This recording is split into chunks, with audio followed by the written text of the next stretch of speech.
La opción.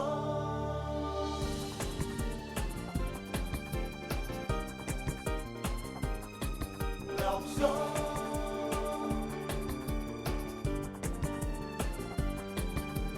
La opción. La opción. La opción.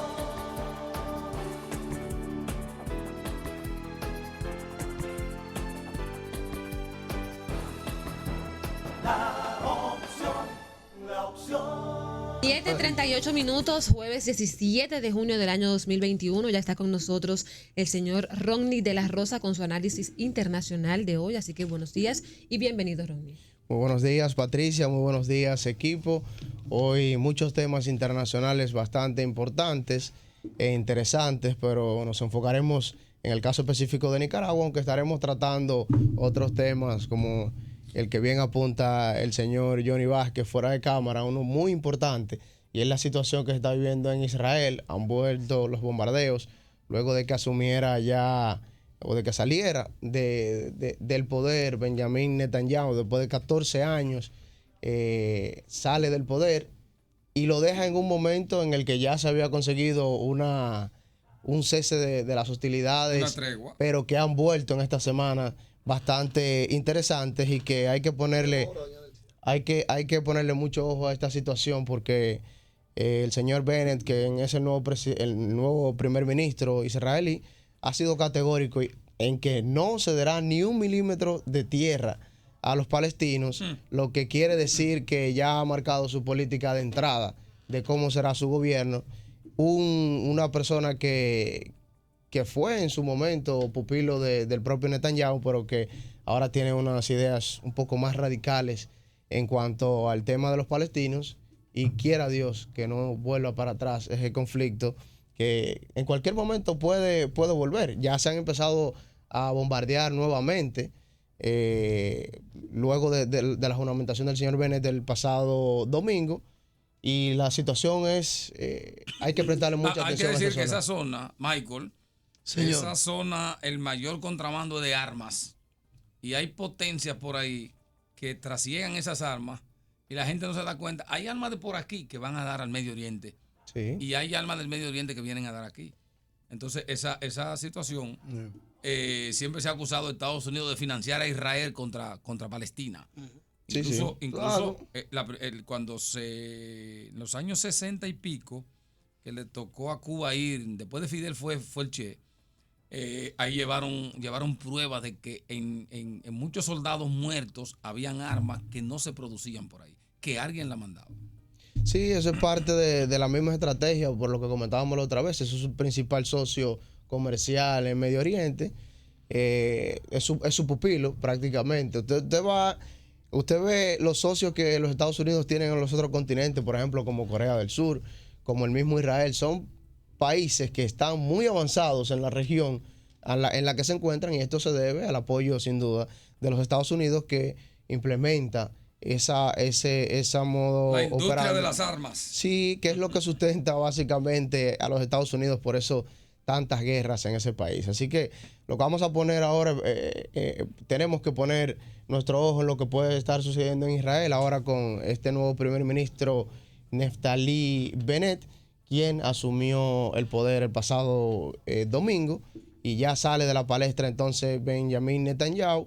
Y vamos a ver también lo que sucede con Netanyahu, ya que hay investigaciones en su contra por supuesta corrupción que habían sido paralizadas. Hay que ver si continúan su curso y hasta dónde llega esta situación, un poco complicado por la complejidad del mismo conflicto, y que de entrada ya ha dejado claro lo que es y cuáles son sus enemigos para los israelitas, el nuevo primer ministro. Así que es una situación a la que hay que estar dando mucho seguimiento en lo adelante. En relación a Nicaragua, porque Hay una guerra, si se quiere, o más bien una molestia, una discusión diplomática. Nicaragua se puso, si se quiere, los pantalones y dijo que República Dominicana no tiene por qué tener ningún tipo de injerencia.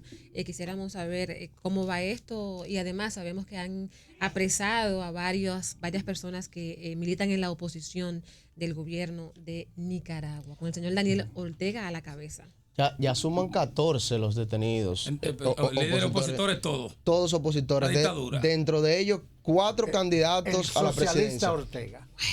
Bueno, ya eso ya perdió todo el terreno. Usted quiere desacreditar el socialismo, porque usted sabe que Socialista Ortega, el sandinista Ortega, ese títere pichón de dictador. Hay que decir que Nicaragua comenzó a tomar ese camino cuando Edén Pastora desertó del Frente Sandinista y encabezó la contra, la escuela financiada por Estados Unidos. Pero también Estados Unidos lo compró.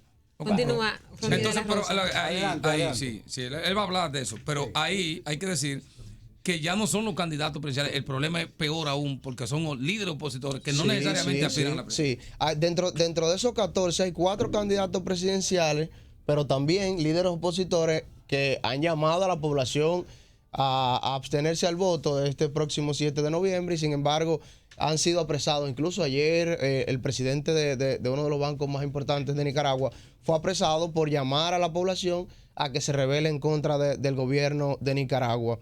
Un gobierno que ya lleva, como vemos las imágenes ahí, son parte de los apresamientos que estuvieron sucediendo en el fin de semana. Y oye, perdóname que no me gusta interrumpirte, pero lo mismo que le dijo República Dominicana a través de la Cancillería, lo está haciendo la Unión Europea y lo está haciendo todo el mundo. Incluso se firmó una resolución por parte de la OEA esta semana. Míralo ahí, presidente y vicepresidenta, mujer, marido y mujer. Diablo, pero qué vergüenza la humanidad. Sí. Pero, House of Cards. Oye esto para que siga. Nosotros estamos afectados en esa vaina porque la Chamorro es descendiente de aquel periodista que asesinaron allá. Sí, claro. Joaquín Y Chamorro. está detenido. Y hijo también de la expresidenta Violeta Chamorro también, que fue incluso la persona que sucedió a Daniel Ortega. A Daniel Ortega en el 1990, luego de que él pasara los 11 años, porque hay personas que quizás están escuchando a Daniel Ortega desde ahora, pero Daniel Ortega fue presidente por 11 años. Y los 5 comandantes de Frente Sandinista, él era uno.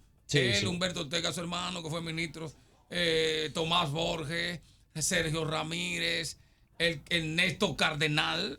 Eso eran los artífices. De ahí es que viene la teología de la liberación en la Iglesia Católica. Nicaragua fue de los primeros que asumió esa posición. Sí, y que la Iglesia Católica ha jugado un rol bastante importante durante esta problemática. Sí. Ustedes recuerdan que en el 2018, en las protestas, en las manifestaciones en la Universidad Pontificia, que es de donde sale el movimiento 19 de abril, luego de esa reforma que estuvo impulsando Daniel Ortega en ese momento. Entonces empiezan esas protestas en las que 328 personas perdieron la vida y se habla en datos que hubo entre 1.200 y 2.400 eso fue lo que heridos. El gobierno. Esas son las informaciones que se dieron a conocer en esas manifestaciones que duraron prácticamente un año y que la Iglesia Católica jugó un rol muy importante en ese momento. Daniel Ortega lo vio como su enemigo en su momento. Siempre el episcopado, Michael atiende esto que es muy serio. Siempre el episcopado nicaragüense ha sido combatiente. Sí. Siempre combatió a Somoza y combatió a los sandinistas. Sí. Que incluso ahí confluyen una idea en la que dividida y la iglesia está dividida ahí. Sí, más que aquí. Totalmente. Sí, pero, claro. pero en ese tiempo que muchas personas que ellos hicieron expulsar de la iglesia a Ernesto Cardenal con una carta que le envió el episcopado al Papa y el Papa lo suspendió y lo expulsó prácticamente. Sí. Después fue el Papa Francesco, que antes de morirse lo restableció, porque el Papa tiene otro criterio del mundo. Sí, este es un Papa totalmente. De verdad, este que está ahora. Este no es cosa. Un Papa de esta era. Pero quizás las personas no recuerdan que en su momento Daniel Ortega también tiene cosas positivas. Luchó contra la dictadura de Somoza en su momento, que fue lo que lo llevó a la presidencia Eso es lo que no se en su primer momento, pero se ha desviado. Lo que pasa con esto es que hay que analizar la situación geopolítica de la región en las últimas décadas.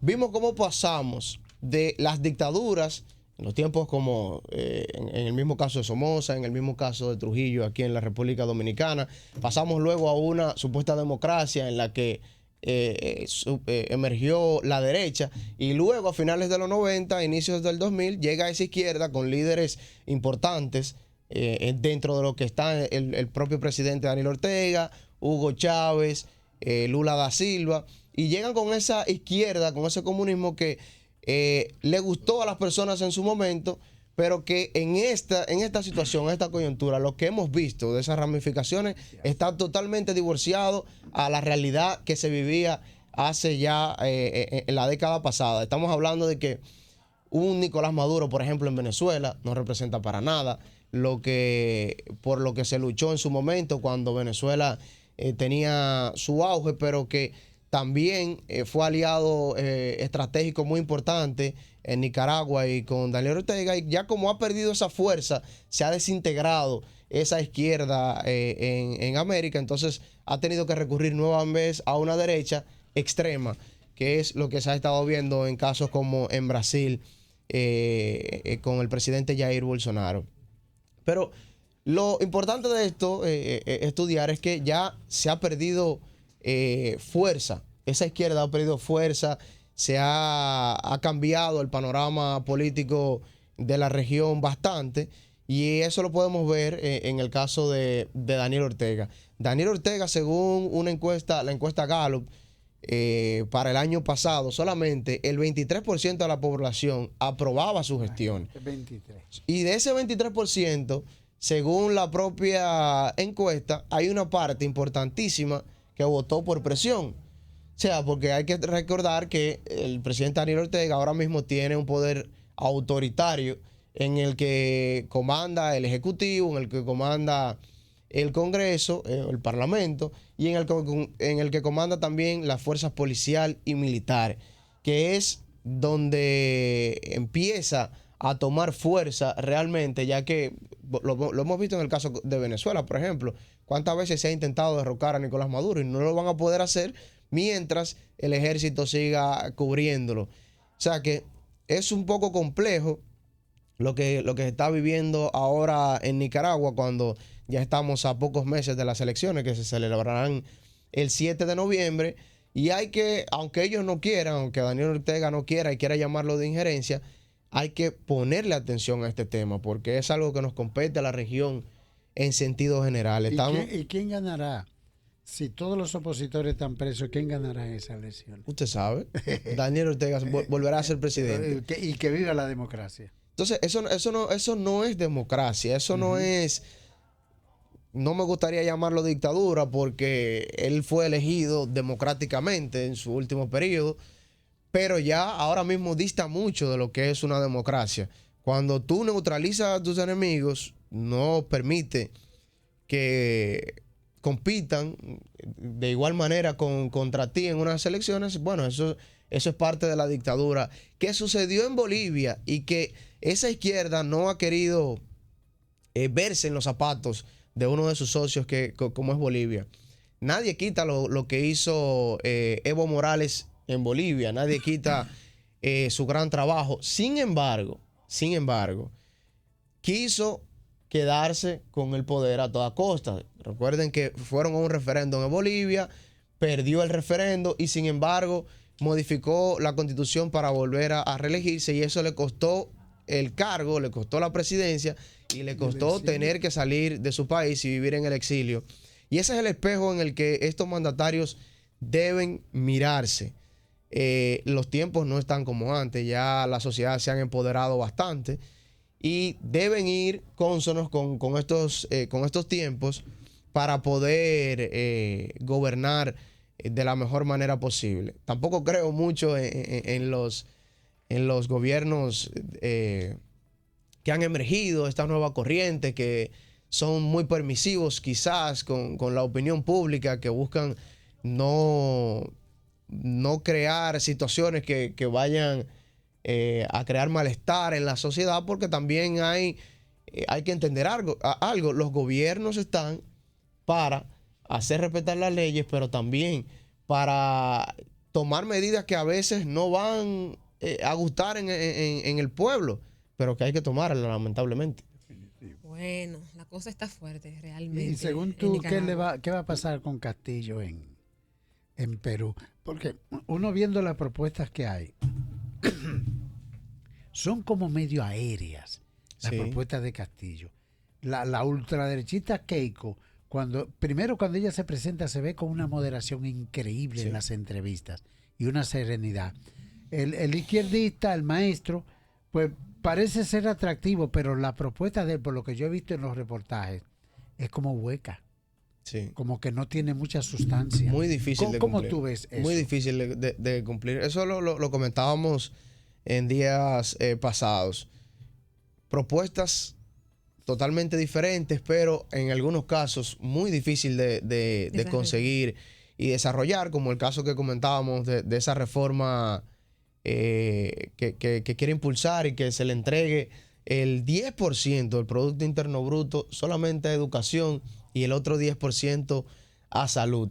Eso es algunas de las reformas que él quiere impulsar y que tiene que esperar. Ya, aunque ya él se ha autoproclamado, tiene que esperar el reconteo de las votaciones que ha pedido Keiko Fujimori, porque es un margen muy, pero muy cerrado. Estaba viendo un reportaje de uno de sus voceros que dice que la gente no tiene que preocuparse, que no va a haber expropiaciones, que no va a haber este venezolanismo, que eso no se va a dar, que la gente esté tranquila. Pero como quiera, tú lo observas y dices, bueno, ojalá que le vaya bien.